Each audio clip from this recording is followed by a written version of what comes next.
and welcome to this episode of Ways to Change the Workplace with myself, Prina Shah. I love what I do. I'm a global leadership coach, a consultant, a trainer, a keynote speaker, a podcaster. I help you to develop your leaders, your teams, and I help you to optimize your organizational cultures. I'm here to help you find ways to change your workplace. Why? Because we spend more time in our waking day at work than we do with our loved ones. It has to be a good place to be. So in this podcast, you can expect a mix of interviews with amazing thought leaders and then some solo episodes from myself as well. Strap yourselves in. Hello, and welcome to this solo episode of the Ways to Change the Workplace podcast with myself, your host, Prina Shah. And I'm really looking forward to getting into this episode with you. I don't know what to call it at this stage. I've got two titles. Title number 1 is The Problem with Hierarchical Workplaces. And title number 2 is Workplace Revolution, Rethinking Organizational Structures. So, as I talk, let's see what comes, and I will title it accordingly. Essentially, what I'm doing is raising the many issues that we have with hierarchical structures within the workplace. So, let's get into it. The key features of a hierarchical workplace include a chain of command. There is a clear and formalized line of authority indicating who reports to whom. That's your org chart, let's say. Key features of a hierarchical workplace also include decision-making. Decision-making authority typically rests with the higher-ranking people in the organization, with the more important decisions flowing down through the hierarchy. So if I'm thinking about government, let's think about your delegations of authority in terms of who can sign off what, when it comes to finances, for example.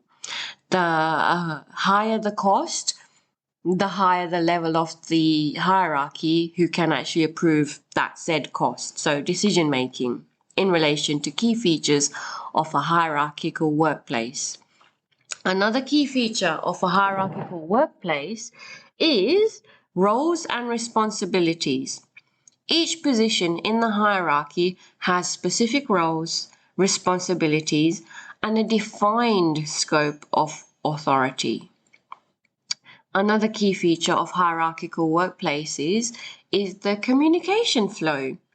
Communication often follows a top-down approach, with information passing through various levels of the hierarchy and often missing the most important people, the people on the ground. So I shan't even get on my high horse about all of this just yet. But let's go into the next key feature of a hierarchical workplace: accountability.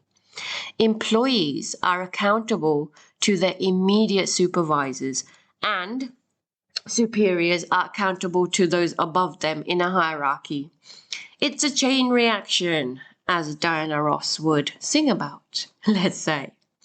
So from a sociological perspective, the features of a hierarchical workplace can have various effects on individuals, on relationships, and the overall dynamics within the organization. So here's an exploration of how these features enable or disable certain aspects of wonderful things within a workplace. So enabling aspects of a hierarchical workplace I want to talk to first off. A hierarchical workplace it provides us order and structure. Hierarchies provide a clear order and structure to the organization, which can contribute to stability, predictability, all of the good stuff that we need. This can be beneficial for maintaining organizational goals and facilitating coordination, essentially. Another enabling aspect of a hierarchical organization, ideally, is efficient decision making. So a well-defined hierarchy. Let's rephrase that or restate that. A well-defined hierarchy can lead to more efficient decision-making processes as there is a clear chain of command. And this can be crucial in situations requiring quick and decisive actions. You might be sitting there scratching your head thinking, that ain't the case in my workplace. Hold on, I'll get to that. But in a utopian world, efficient decision making is an enabling aspect of a good hierarchical workplace. Another enabling aspect of a good hierarchical workplace is accountability. Hierarchies establish a system of accountability where individuals are responsible for their designated roles. This accountability can foster a sense of responsibility and commitment amongst employees. I see you rolling your eyes. I hear you saying, Prina, that ain't the case in my workplace. But hold your horses. I'm talking about the utopian vision still, okay? Ideally, a good hierarchical workplace enables accountability because we know what shit we have to get done and we get it done, ideally, okay? Another good enabling aspect of a hierarchical organization is specialization. Hierarchy often allows for specialization, with individuals focusing on specific roles and responsibilities. This specialization can lead to expertise in particular areas, contributing to organizational effectiveness. So let's say when I was working in corporate back in the day, I was working in a hierarchy and we had a huge HR team, and I specialized in organizational development. I specialized in growing the organization's culture positively. I specialized in developing the people to ensure that we, as an organization, were ready and fit for the future. So that is something that a hierarchical organization can enable, because otherwise, let's look at the flip side. The disabling aspects of a hierarchical organization. Let's get into it. Let's open that can of worms. Communication barriers is the first thing I want to talk to. Hierarchical structures can create communication barriers, especially when information must pass through multiple levels of authority. This really can result in distorted or delayed communication, hindering the flow of communication and often just hitting the mark altogether. You've experienced it, I've experienced it, we've all experienced it.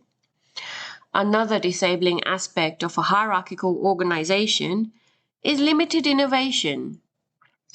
And here I'm talking about the fact that strict hierarchies may stifle creativity and innovation.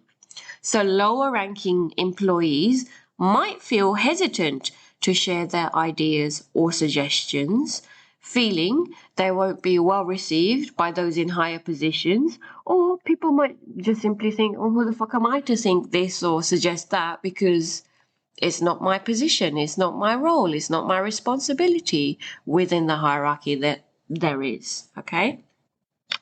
Another disabling aspect of a hierarchical organization is employee empowerment. Disempowerment really is what I'm talking to. Hierarchies can lead to a lack of empowerment among lower ranking or generally other employees as well. Decisions and authority are concentrated often at the top, potentially leaving employees feeling disengaged, undervalued, or just like, why should I bother? This then leads to my next talking point about disabling aspects of a hierarchical organization, which is strained relationships. Power imbalances are huge in a hierarchy. So power imbalances within hierarchies can strain relationships between leaders and subordinates. This can lead to issues like a lack of trust, dissatisfaction, and difficulties in collaboration. And you can expand upon this even more so. So strained relationships is one disabling aspect of a hierarchical organization.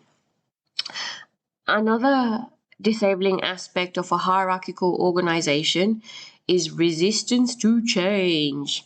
Hierarchies might restrict change, as established structures often resist disruption.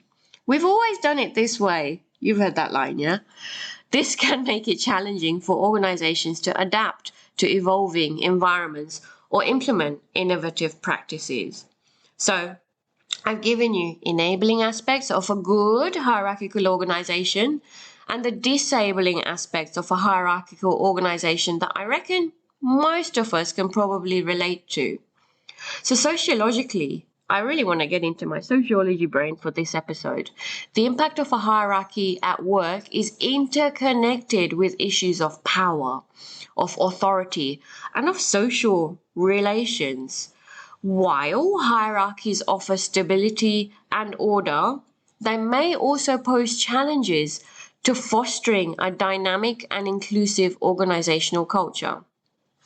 So, sociological perspectives, let's say, would encourage the examination of how these structures influence social interactions, your workplace norms, and the overall well-being of individuals within the workplace.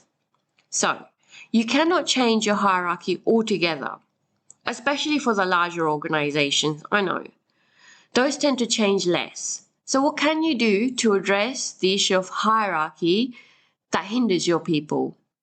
I've got some practical and ideally, I hope, novel approaches that, while not entirely out there, might give you some new innovative ideas to combat the disabling effects of a hierarchical workplace. So let's go. I've got some ideas. Here's a thought. Number 1, reverse performance reviews. Implement a system where employees provide feedback on their supervisors through a reverse performance review.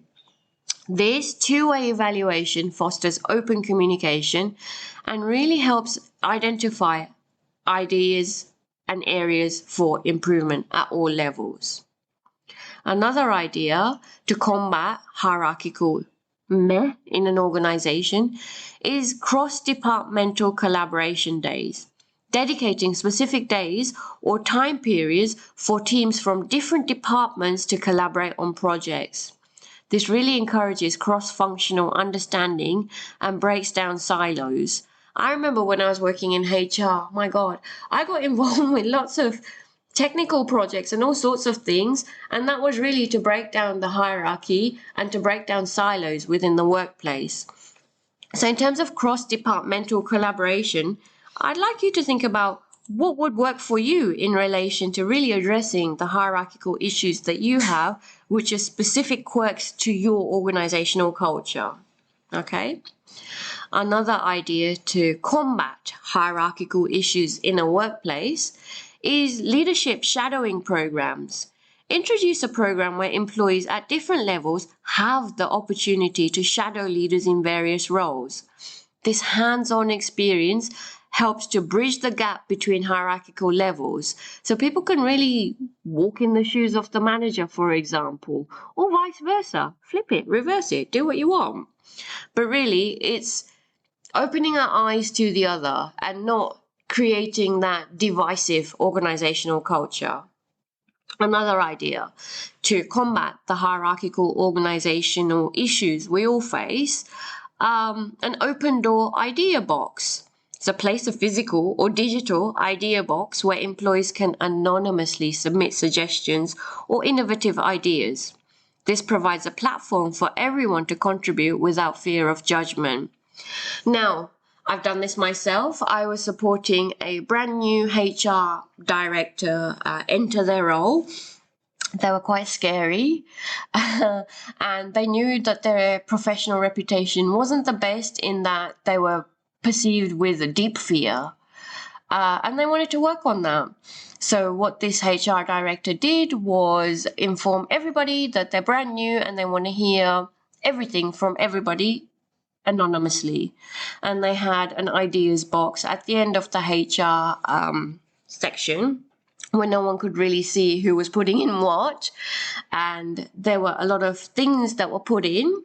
So I think a bit of a caveat here, if you do have an open door idea box, you're going to get grumbles and you're going to have to listen to that as well. So naysayers within the organization have so many valid points to say. Please listen to that information. Obviously, take it with a pinch of salt if it is, people bitching about whatever. Adults need to act like adults. That's the other thing. If you do have an idea box or that kind of thing, then it has to come with some caveats and some, agreed rules of understanding. Another idea for you to address the issue of hierarchical organizations is flexible leadership rotations. Allow leaders to rotate through different departments or teams periodically. This promotes a deeper understanding of various functions and fosters a sense of shared responsibility. My mentor, Alan, he is a police commander. He's high up in the ranks in the Western Australian Police Force. And he told me that every 2 to 4 years, he might get a phone call to say, Alan, you've been placed elsewhere on blah blah team now. So I have seen Alan receive this phone call a few times. He used to be the head of the Police Leadership Academy, which is when he was my mentor. He was then moved to be the commander of Western Australia's regional policing during the pandemic. Crazy times. He nailed it. He was amazing. And most recently, he has been placed in a position where he oversees the strategic elements of the Western Australian Police. So he just doesn't know when he's going to receive that phone call. So flexible leadership rotations are an amazing way to go. And think about it. Leadership skills are transferable. So why the hell not? Move your leaders around, rotate them. Okay, that's another idea. Another idea to address the issue of hierarchical organizations is peer recognition platforms. Establish a platform where employees can publicly recognize and appreciate each other, their peers, for outstanding contributions. This encourages a culture of acknowledgement beyond the traditional hierarchical channels. Because I know all too well, when a hierarchy is created, it also creates this nasty power dynamic, and people respond to it in kind. We are creating monsters. So when we create a hierarchy, we also create competition. And with competition comes power. And therefore comes the story of, my manager takes credit for all of my work. I bet you it is due to the fact that you work in a hierarchy and your manager feels that they need to take credit for your work to prove their worth or whatever bullshit's in their head. That's what the hierarchy is really creating. So, by offering peer recognition platforms, we really get to see who's who on the ground from the ground perspective. It's novel, it's refreshing, and it's so engaging for employees. Another idea to combat the issues of a hierarchical organization are project ownership teams. Now, what does that mean? Create project teams where ownership is distributed amongst members from different hierarchical levels. This ensures that decision-making is collaborative and incorporates diverse perspectives. I have an amazing example for you, one of the best examples that I have experienced in my own career. When I was working in corporate, I was nearly the head of HR at that time. So I was the HR pleb. Let's just call it that. I was the lackey, the 2IC. I didn't mind that. It was all good. But we were managing a merger. And my manager was very specialized in the industrial relations aspects of human resources. And I was damn well specialized in organizational culture change and really tapping into the hearts and minds of people. So whilst the legal aspects of IR were really important, the cultural aspects were really important as well. And a project team to manage this merger was created. And our project manager, he was amazing.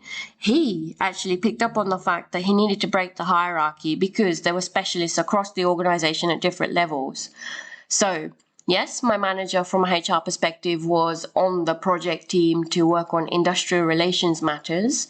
And I was assigned at that lower level even though I didn't fit into, the hierarchy and the levels of all of those people who were sat at the board table in the merger conversations, I was given the project task of managing or overseeing the organizational culture.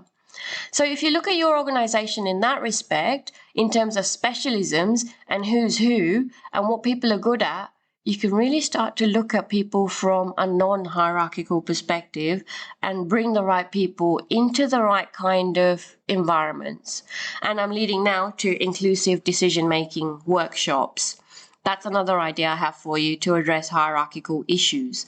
So conduct workshops focused on inclusive decision-making.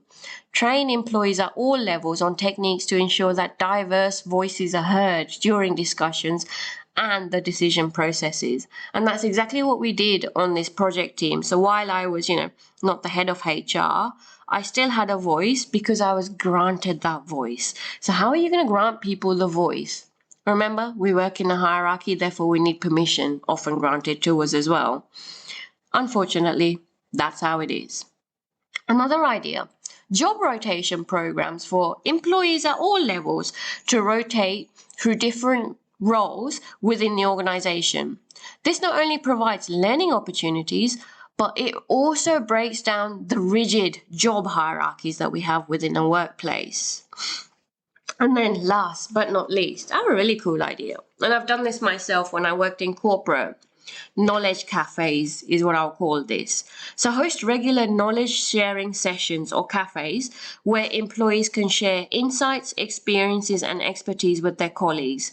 This informal setting encourages open dialogue and learning across levels. So this organization that I was working internally in back in my corporate days had an issue with hierarchy. My God, did it. And silos. So what I did as a result was there were lots of specialist teams. So let's talk about risk, analytics, us in HR. There were two streams of HR, OD and IR.